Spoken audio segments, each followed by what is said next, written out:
So there are people, I mean, thinking of actual cases of, adolescents, let's say, who think they have 500 friends because there are 500 people on their Facebook account. But these are the kind of friends whose relation to you is that if you say, I bought a sandwich, they say, did it taste good? That's a kind of interaction, but very different from having a real friend, somebody you can actually talk to. And I think, so it's a mixed story. I mean, I don't say it's bad, but it makes things very different. Actually, I can see it. I don't use the social media, but I can see the effects in my own correspondence.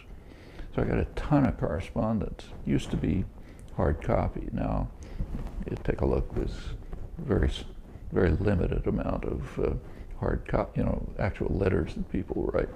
So it's mostly email.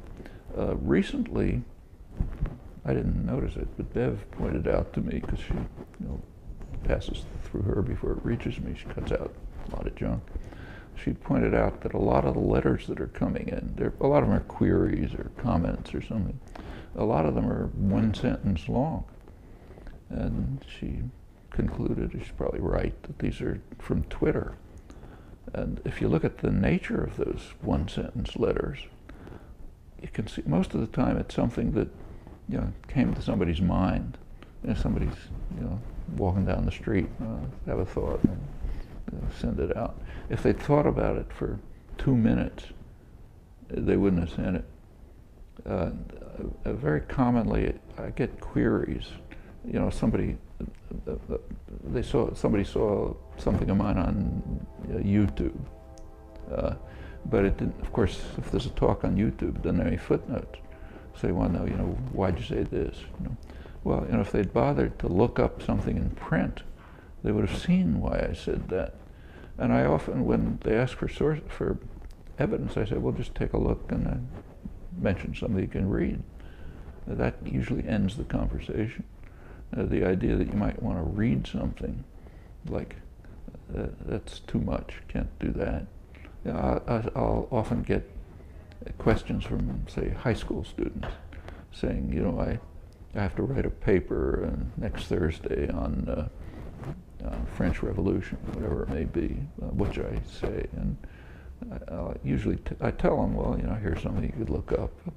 And the next question routinely comes back, how can I find it on the internet?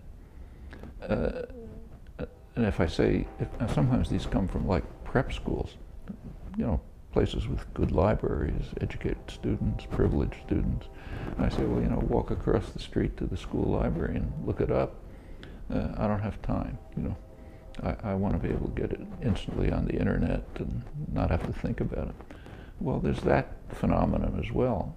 I mean, I'm not offering this as a critique of the internet. It's just that there are a lot of factors involved.